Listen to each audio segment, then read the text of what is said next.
and Ian. There was Murphy. He had been sitting in the pub all day and all night long.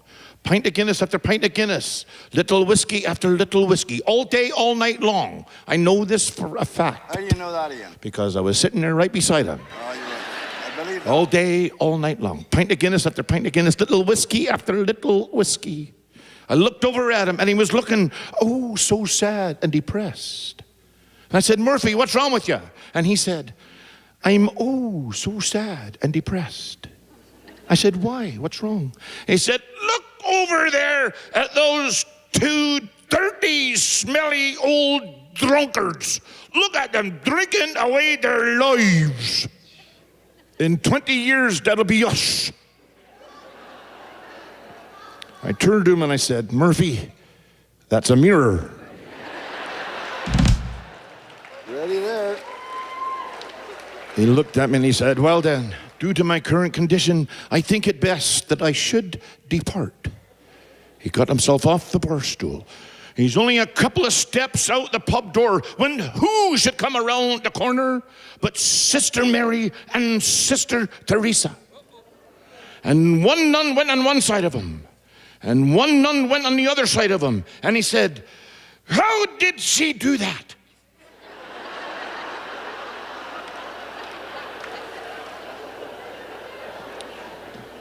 He thought he had gotten past the worst when he heard it.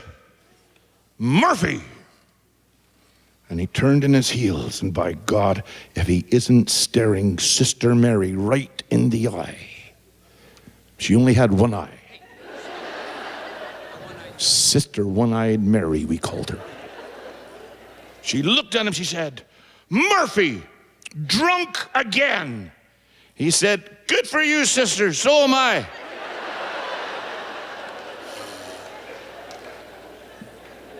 She looked at him in disgust. She said, I know where you've been. You've been in that den of iniquity in there, filling your guts with the devil's poison, the devil's brew, the devil's tea.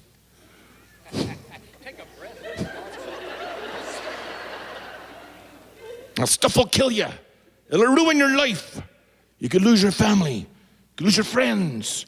You could lose your job if you had one. He looked at her and he said, sister, sister, tell me something, sister. Have you ever tried it? Have you ever had a little drop of the pure? A little nightcap per se? Have you ever had a little drink? She looked at him in even more disgust. She said, I wouldn't let that stuff pass these lips. Never, never pass these lips. Never.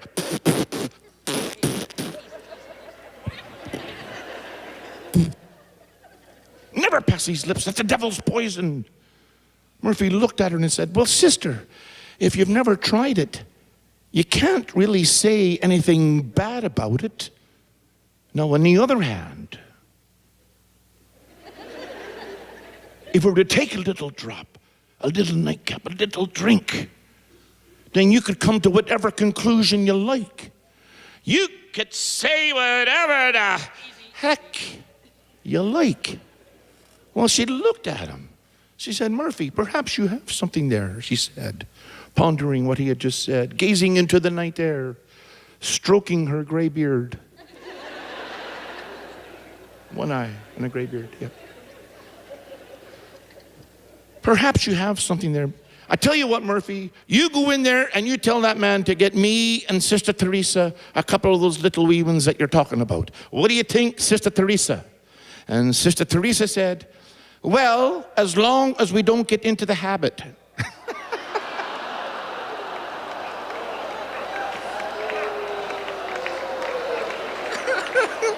That's the best part. You go in there.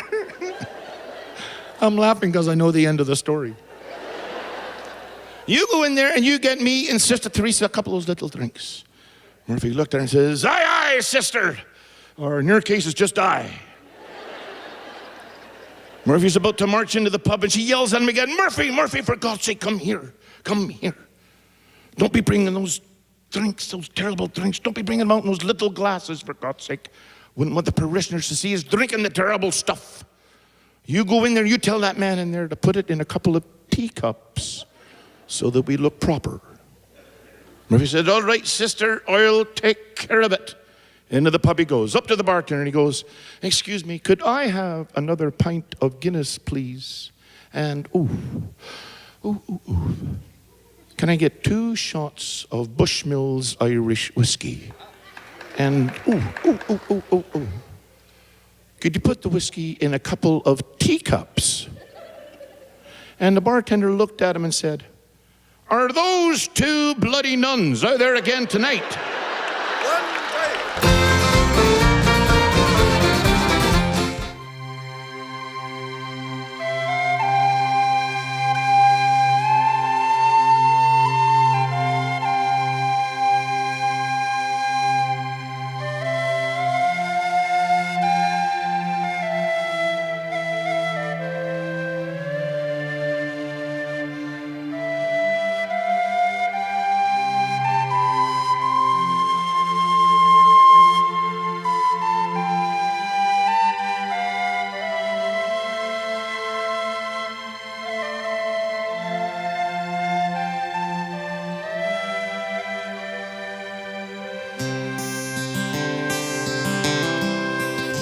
Was a landlords that drove us from Ireland. The high rents were up in the walls. The famine came around, black in the ground. The auctioneer's hammer did a fall. Farewell to the ones I adore, and the land I will see nevermore. For I'm saying goodbye with a tear in me eye to the dear little Shamrock shore. Our ship lies in Fairderry harbour, the bear is safe over the foam. Halifax town I soon will be bound, far away from me native home. Farewell to the ones I adore, and the land I will see nevermore.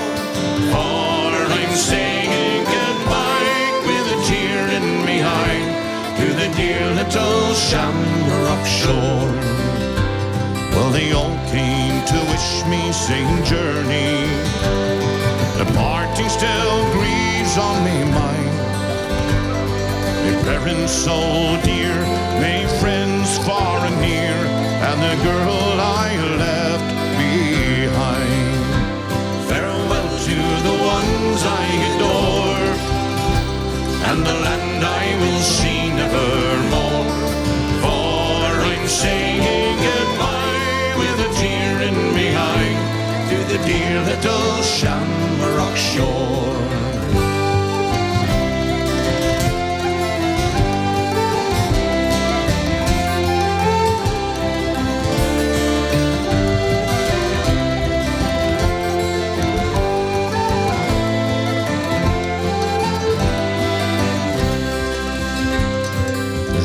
To be had if you're able. The new world's treated me fine.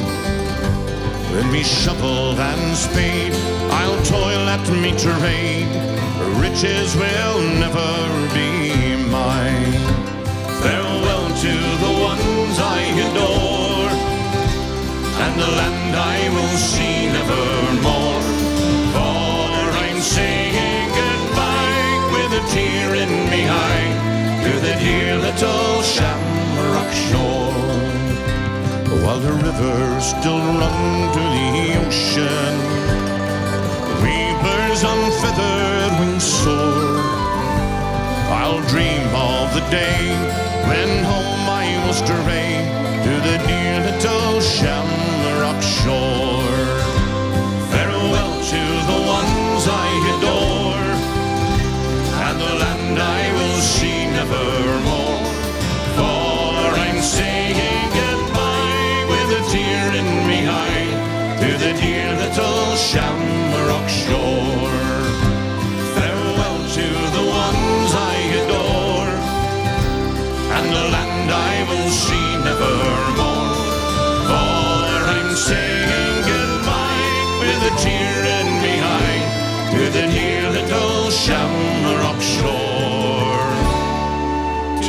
dear little Shamrock shore.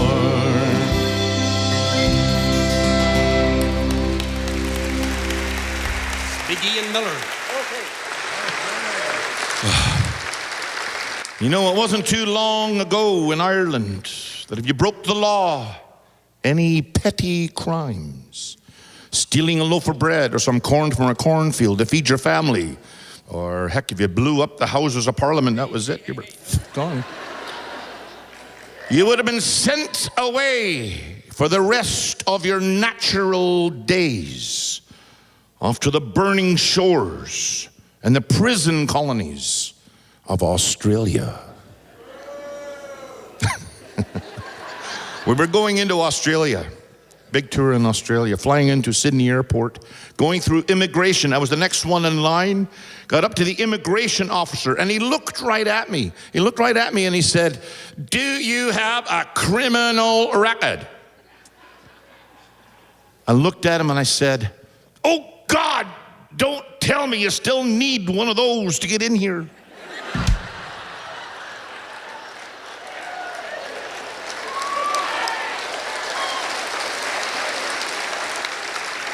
He had no sense of humor, that fella. So none of us got in that trip anyway. But all those young, poor, innocent Irish convicts, they made it there. They did. Went to some horrible places. Awful places. Places like Port Jackson. We hated that place. We did. Morton's Harbor. Oh, rough conditions for the men. Remember, Jeffrey? Yes, as I recall, George, there wasn't a Tim Hortons for hundreds of miles. How can you live with that? Sydney Cove. Oh, just hard bread and water is all we got there. Yep. It's a Holiday Inn. Snake Island. And the worst hellhole of them all, Victoria. Well, yeah. And I mean the one in Western Australia, of course. There's a Victoria? Actually, there is. You know that we're talking about Van Diemen's Land. This is one of the old ones here. Help us out. You all know it. Here's the Black Velvet Band.